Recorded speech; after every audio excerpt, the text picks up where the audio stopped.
سے پہر کے 3 بجے ہیں۔ السلام علیکم، یہ ریڈیو پاکستان ہے۔ عرفانہ شاہین سے خبریں سنیے۔ پہلے اہم خبروں کا خلاصہ۔ وزیر اعظم نے کہا ہے کہ نئے صنعتی پیکج سے دوسرے شعبوں سمیت انفارمیشن ٹیکنالوجی اور چھوٹے اور درمیانے درجے کے کاروبار میں سرمایہ کاری کے لیے مراعات ملیں گی اور بیمار صنعت بحال ہوگی۔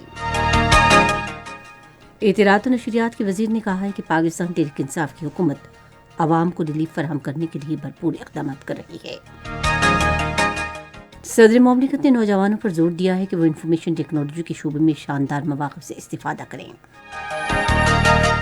سندھ طاس کمیشن کا 170واں اجلاس آج اسلام آباد میں شروع ہو رہا ہے، جو 3 روز جاری رہے گا۔ اور بھارت کے غیر قانونی زیر قبضہ جموں کشمیر میں قابض بھارتی فوج نے اپنی ریاستی دہشت گردی کی جاری کارروائیوں کے دوران گزشتہ ماہ 8 کشمیریوں کو شہید کیا۔ خبریں تفصیل کے ساتھ۔ وزیر اعظم عمران خان نے کہا ہے کہ نئے صنعتی پیکج سے دوسرے شعبوں سمیت انفارمیشن ٹیکنالوجی اور چھوٹے اور درمیانے درجے کے کاروبار میں سرمایہ کاری کے لیے مراعات ملیں گی اور بیمار صنعت بحال ہوگی۔ لاہور میں ایک تقریب کے دوران نئے صنعتی پیکج کا اعلان کرتے ہوئے انہوں نے کہا کہ اس پیکج سے بیرون ملک مقیم 90 لاکھ پاکستانیوں کو سرمایہ کاری کے موقع ملیں گے، جنہیں ملک میں سرمایہ لانے پر ٹیکسوں میں 5 سال کے لیے استثنا دیا جائے گا۔ وزیر اعظم نے کہا کہ ملک میں معاشی سرگرمیوں کے فروغ کے لیے چھوٹے سرمایہ کاروں کو مراعات دی جا رہی ہے اور ملک صرف صنعتی ترقی اور پیداواری شعبے کی بنیاد پر ہی ترقی کر سکتا ہے۔ وزیر اعظم نے کہا کہ بیرون ملک پاکستانیوں کو سرمایہ کاری کے تمام ممکنہ مواقع فراہم کیے جا رہے ہیں۔ انہوں نے کہا کہ بیرون ملک پاکستانیوں کو دی جانے والی مراعات کے نتیجے میں غیر ملکی ترسیلات زر میں ریکارڈ اضافہ ہوا ہے۔ انہوں نے کہا کہ بیرون ملک مقیم پاکستانی ہمارا قومی اثاثہ ہیں اور ہم ان کے راستے میں حائل تمام رکاوٹیں دور کر رہے ہیں تاکہ وہ کاروبار کے لیے سرمایہ کاری کر سکیں۔ وزیر اعظم نے کہا کہ انفارمیشن ٹیکنالوجی کے شعبے میں مراعات کی فراہمی وقت کا تقاضا ہے اور پہلی بار اس پیکج میں آئی ٹی کے شعبے میں مراعات دی گئی ہیں۔ انہوں نے کہا کہ آزاد اور خود مختار خارجہ پالیسی کے لیے معاشی خود انحصاری ضروری ہے۔ نئے صنعتی پیکج کے نمایاں خد و خال پیش کرتے ہوئے صنعتوں اور پیداوار کے وفاقی وزیر مختوم خسرو بختیار نے کہا کہ اس پیکج کے تحت ٹیکس کی بنیاد کو بڑھاتے ہوئے ٹیکس کی شرح کم کی جائے گی۔ انہوں نے کہا کہ بیرون ملک مقیم پاکستانیوں کو پاکستان میں سرمایہ کاری کے لیے 5 سال کا استثنا دیا جائے گا۔ انہوں نے کہا کہ صنعتی شعبے میں سرمایہ کاری کے لیے کوئی پوچھ گچھ نہیں ہوگی۔ انہوں نے کہا کہ بیمار صنعتوں میں دلچسپی رکھنے والے سرمایہ کار بھی اس پیکج سے مستفید ہو سکتے ہیں۔ انہوں نے کہا کہ حکومت کے اقدامات کے نتیجے میں بیمار صنعتیں بحال ہوں گی۔ اس سے پہلے آج لاہور میں پنجاب کے وزیر اعلیٰ سردار عثمان بزدار سے گفتگو کرتے ہوئے وزیر اعظم نے پنجاب میں عام آدمی کو زیادہ سے زیادہ سہولتیں اور معیاری خدمات کی فراہمی یقینی بنانے کے لیے مؤثر اقدامات کرنے کی ہدایت کی۔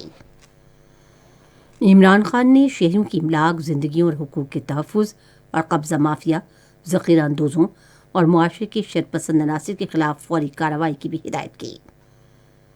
ملاقات کے دوران وزیر اعظم کو صوبے میں جاری ترقیاتی منصوبوں کے بارے میں بریفنگ بھی دی گئی۔ رکن قومی اسمبلی سردار نصر اللہ دریشک نے آج لاہور میں وزیر اعظم عمران خان سے ملاقات کی۔ ملاقات کے دوران جنوبی پنجاب کی مجموعی سیاسی صورتحال اور جاری ترقیاتی اسکیموں کے بارے میں تبادلہ خیال کیا گیا۔ اطلاعات و نشریات کے وزیر چودھری فواد حسین نے کہا ہے کہ پاکستان تحریک انصاف کی حکومت عوام کو ریلیف فراہم کرنے کے لیے بھرپور کوششیں کر رہی ہے۔ لاہور میں صحافیوں کے ساتھ گفتگو کرتے ہوئے انہوں نے کہا کہ صنعتی پیکج سے صنعتی شعبے کی ترقی اور روزگار کے مواقع پیدا کرنے میں مدد ملے گی۔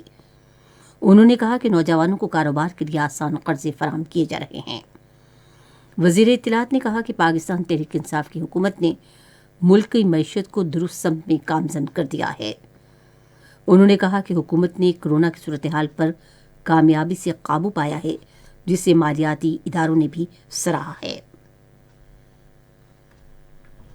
اطلاعات و نشریات کے وزیر مملکت فاروق حبیب نے کہا ہے کہ وزیر اعظم کی طرف سے اعلان کیے گئے ریلیف پیکج سے عوام پر مہنگائی کا بوجھ کم ہوگا۔ آج اسلام آباد میں صحافیوں سے گفتگو کرتے ہوئے انہوں نے کہا کہ عوام کی فلاح و بہبود کے لیے وسائل بروئے کار لائے جا رہے ہیں۔ فاروق حبیب نے کہا کہ پاکستان تحریک انصاف نے قانون کے مطابق پارٹی فنڈز کا معاملہ اٹھایا۔ ہمارے پاس جمع کیے گئے ہر روپے کا ریکارڈ موجود ہے اور الیکشن کمیشن کو 4000 ڈالرز کی تفصیلات بھی فراہم کی گئی ہیں۔ وزیر مملکت نے الیکشن کمیشن سے کہا کہ جانچ پڑتال کمیٹی کو فعال بنائے تاکہ مسلم لیگ نون اور پاکستان پیپلز پارٹی کے معاملے میں بھی پیش رفت ہو سکے۔ انہوں نے کہا کہ دونوں جماعتوں کو بتانا چاہیے کہ انہوں نے اپنے اکاؤنٹس کیوں پوشیدہ رکھے۔ یہ خبریں آپ ریڈیو پاکستان سے سن رہے ہیں۔ صدر مملکت ڈاکٹر عارف الوی نے نوجوانوں پر زور دیا ہے کہ وہ انفارمیشن ٹیکنالوجی کے شعبے میں شاندار مواقع سے استفادہ کریں۔ آج اسلام آباد میں کامسیٹ یونیورسٹی کے 13ویں جلسہ تقسیم اسناد سے خطاب کرتے ہوئے انہوں نے واضح کیا کہ دنیا کو سن 2030 تک سائبر سیکیورٹی کے شعبے میں تقریباً 8 کروڑ افرادی قوت کی ضرورت ہوگی۔ صدر نے انفارمیشن ٹیکنالوجی کے شعبے کے لیے وزیر اعظم کی طرف سے ٹیکس میں چھوٹ کا بھی اعلان کیا اور اس کو سراہا۔ عارف الوی نے آن لائن تعلیم کے فروغ کی ضرورت پر بھی زور دیا۔ صدر عارف الوی نے کہا کہ پاکستانی نوجوان کے پاس وہ تمام صلاحیتیں ہیں جن کے ذریعے وہ آسانی سے ملک کی تقدیر بدل سکتے ہیں۔ صدر نے جعلی خبروں کے رجحان کی حوصلہ شکنی پر بھی زور دیا کیونکہ اس سے معاشرے میں بے چینی پھیلتی ہے اور لوگوں کو گمراہ کیا جاتا ہے۔ ڈاکٹر عارف الوی نے کہا کہ جھوٹی خبریں پھیلانا ہماری مذہبی تعلیمات کے خلاف ہے اور یہ ہماری سب کی اخلاقی ذمہ داری ہے کہ ہم جعلی خبروں کے چیلنج پر قابو پانے اور عوام میں اس بارے میں آگاہی پیدا کرنے کے لیے اپنا کردار ادا کریں۔ صدر نے اس موقع پر شاندار کارکردگی کا مظاہرہ کرنے والے طلباء میں ڈگریاں اور انعامات تقسیم کیے۔ وزیر مواصلات مراد سعید نے کہا ہے کہ عوام بہتر خدمات کی فراہمی کے لیے ملک بھر میں 1,00,000 ڈیجیٹل فرنچائز پوسٹ قائم کیے جا رہے ہیں۔ آج اسلام آباد میں ایک تقریب سے خطاب کرتے ہوئے انہوں نے کہا کہ دور دراز علاقوں تک رسائی اور نجی شعبے سے مقابلے کے لیے 750 ڈیجیٹل فرنچائز ڈاک خانے پہلے ہی قائم کیے جا چکے ہیں۔ پاک افغان تعاون فورم نے پاکستان کی عوام کی طرف سے آج خیبر ضلع میں تورخم سرحد پر 28 ٹرک گندم افغان حکام کے حوالے کی۔ افغانستان میں پاکستان کے سفیر منصور احمد اور کونسلر جنرل عابد ڈیلا اور افغانستان کی طرف سے مولوی عبدالباری، نائب وزیر زراعت مولوی غلام امیر اور دوسرے حکام اس موقع پر موجود تھے۔ سندھ طاس کمیشن کا 170واں اجلاس آج اسلام آباد میں شروع ہو رہا ہے جو 3 روز تک جاری رہے گا۔ اس سلسلے میں بھارتی واٹر کمشنر کی قیادت میں بھارت کا 9 رکنی وفد لاہور پہنچ گیا ہے۔ اجلاس کے دوران بھارت کی جانب سے شروع کیے گئے مختلف نئے پن بجلی گھروں کے حوالے سے پاکستان کے تحفظات زیر بحث آئیں گے۔ اجلاس میں بھارت کی جانب سے سیلاب کی پیشگی معلومات کے تبادلے پر بھی غور کیا جائے گا۔ بھارت کے غیر قانونی زیر قبضہ جموں کشمیر میں بھارتی فوج نے اپنی ریاستی دہشت گردی کی جاری کارروائیوں کے دوران گزشتہ ماہ 8 کشمیریوں کو شہید کیا۔ کشمیر میڈیا سروس کے مطابق ان میں سے 3 نوجوانوں کو ایک جعلی مقابلے میں شہید کیا گیا۔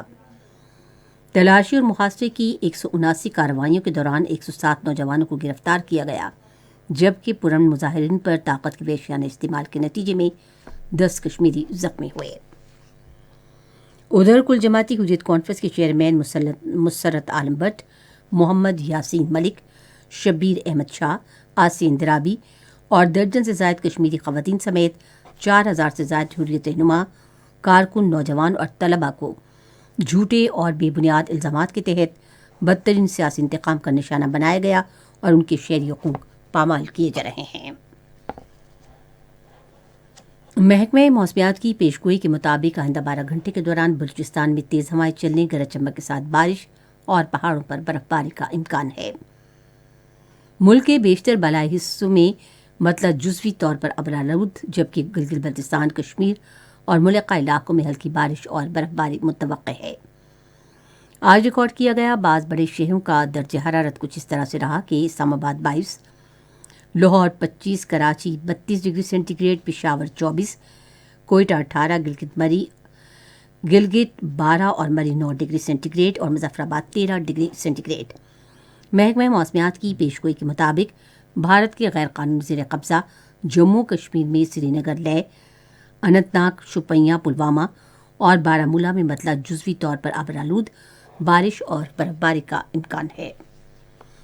خبریں ختم ہوئیں۔ مزید خبروں اور تجزیوں کے لیے ہماری ویب سائٹ ہے radio.gov.pk اور فیس بک کے link radio Pakistan news official پر آپ ہماری ان خبروں کی براہ راست ویڈیو اسٹریمنگ بھی ملاحظہ کر سکتے ہیں۔